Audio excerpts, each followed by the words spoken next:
teria muita dificuldade em cobrar pelo passado, que o governo anterior, como vocês sabem, não cobrou os impostos devidos. Porque toda atividade econômica tem que ser tributada, né?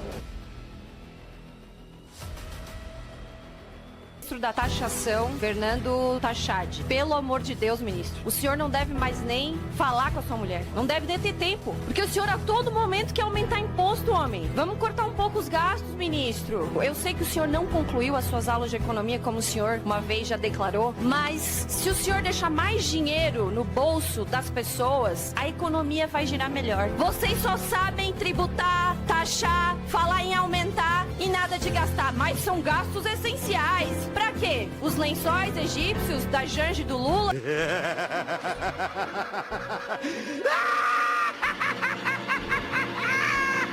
Você já parou para pensar que nada do que você tem é realmente seu?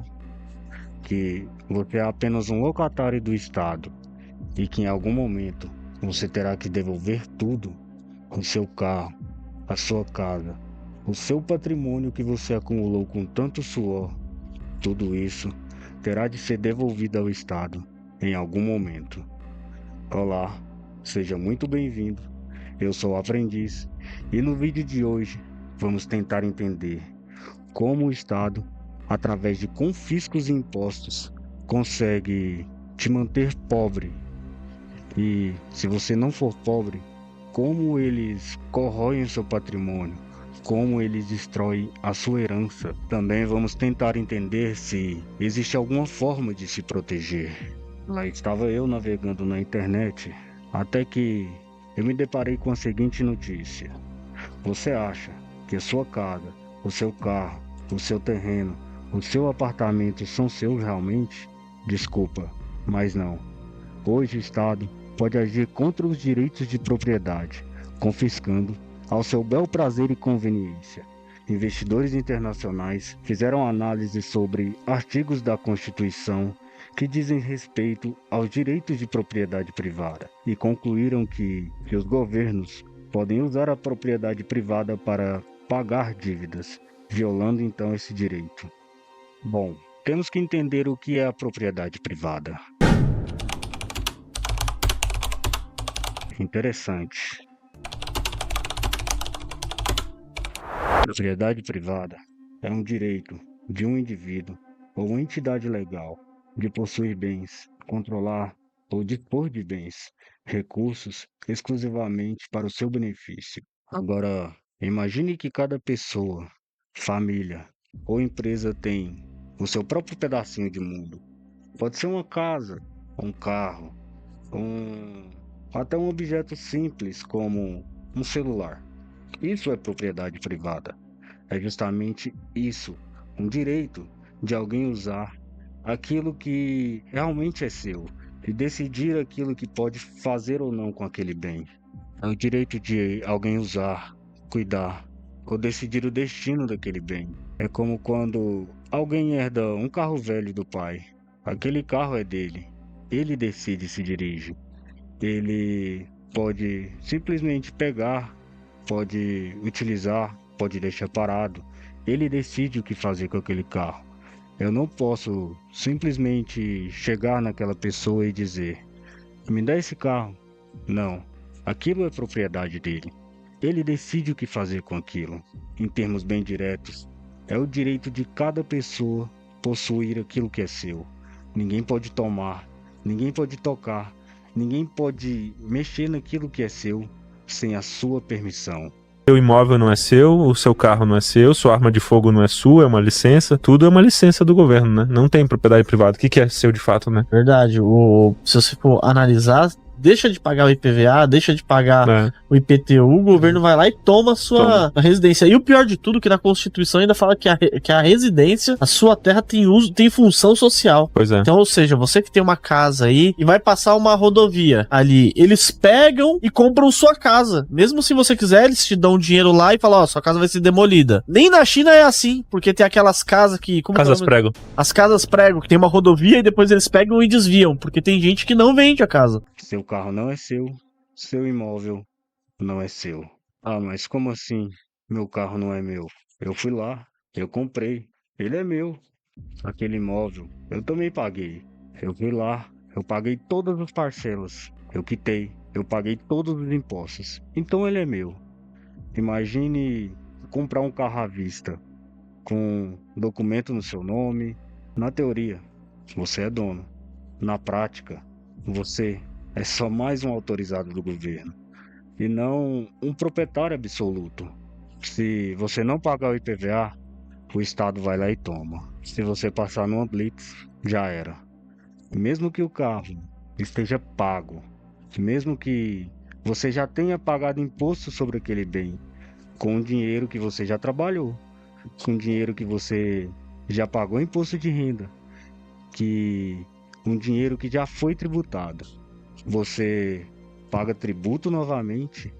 E mesmo que aquele carro esteja bem cuidado, mesmo que ele não esteja com nenhuma avaria, se você atrasar a documentação, o Estado simplesmente vai lá e toma.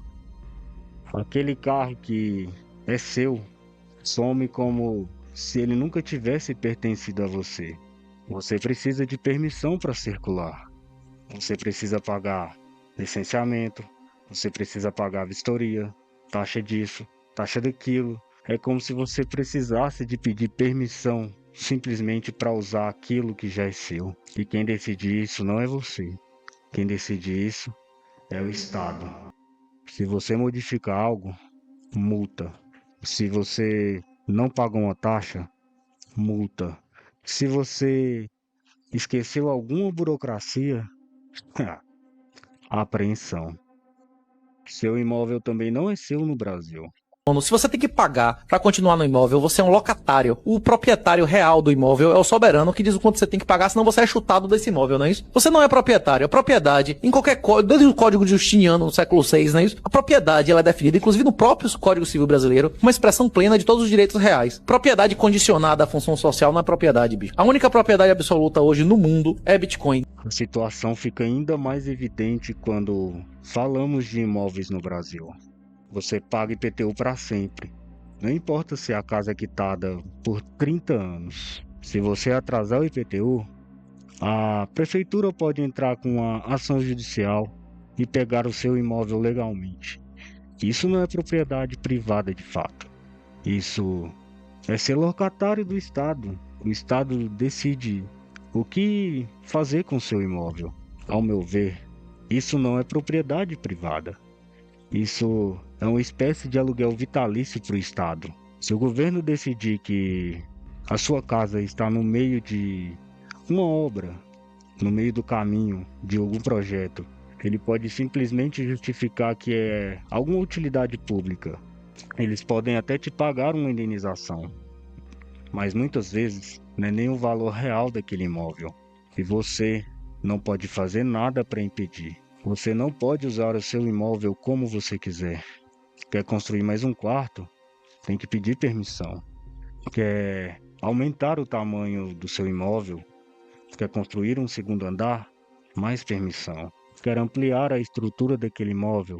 Permissão. Você terá de pedir permissão para sempre para o Estado. E qualquer uma dessas permissões pode ser negada, pode ser alterada, pode ser revogada por motivos burocráticos de políticos. O valor do seu imóvel não depende de você. Obras mal feitas podem desvalorizar aquele imóvel. Mudanças de zoneamento podem impedir construções e derrubar os preços daqueles imóveis. Aumento de IPTU pode inviabilizar a manutenção. Áreas inteiras podem ser devastadas pelo crime organizado, como aconteceu no Ceará, onde facções inteiras pediram para a população sair, ou então iriam pagar o preço. Você cuida da casa, mas não é você que determina o valor dela. A verdade é dura e simples. Você é um locatário. Você não é proprietário. Você usa os bens enquanto você paga, enquanto você segue as regras, enquanto o Estado permite. O conceito de dono é um valor quase simbólico no Brasil. Seu carro só é seu enquanto você paga para usá-lo. Sua casa só é sua enquanto você paga o IPTU, enquanto você paga os impostos. A posse pode ser até sua, mas o controle nunca vai ser. Agora imagine que você trabalhou, passou a vida inteira para construir patrimônio, para construir a sua casa, para ter um carro, e você se foi. Aí deixou aquele bem de herança para alguém, para os seus netos, para os seus filhos, para os seus pais. Enfim, como o governo destrói herança com impostos. Imagina que você leva a vida inteira construindo algo, uma casa, um terreno, uma pequena empresa, um patrimônio simples, mas conquistado com décadas de trabalho. Naturalmente, quando você partir, espera-se que aquilo passa para algum herdeiro, mas aí entra o Estado, como um protagonista no final do filme, querendo meter a mão naquilo que é seu. Imposto sobre Herança, ou o famoso ITCMD. No Brasil, qualquer herança pode ser transferida após o pagamento do imposto estadual, que depende de cada estado, varia entre 4 a 8%. Pode subir no futuro, nunca se sabe. Basta um político dar uma canetada que isso aí sobe. O problema não é só a porcentagem, mas quando o problema aparece, é no meio do luto, é no meio de burocracia, e você nem tem chance de escolha. Se você não pagar, você simplesmente não pode receber aquilo que é seu. É como se o Estado te dissesse: antes de tocar naquilo que a sua família construiu, me pague. Pague aqui a minha parte. E o custo de um inventário é brutal. Mesmo antes de pagar qualquer imposto, a família precisa fazer o inventário. Aí tem taxa de cartório, advogado, avaliações, certidões, trâmites obrigatórios. E dependendo do patrimônio, só aí já vai de 2 a 8% do patrimônio. Olha que loucura isso. Às vezes só o inventário já é mais do que a própria herança. E é assim que muitas famílias perdem tudo. O herdeiro fica sem o dinheiro, com patrimônio perdido, e muitas famílias recebem heranças como imóveis e não tem dinheiro para pagar. A maior parte da população não guarda dinheiro, não junta, não tem educação financeira. Às vezes nem é porque não quer, é porque não tem como. As pessoas no Brasil, elas lutam para sobreviver.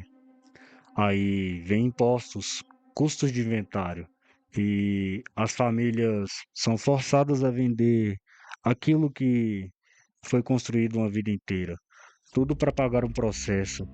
E é assim que heranças desaparecem.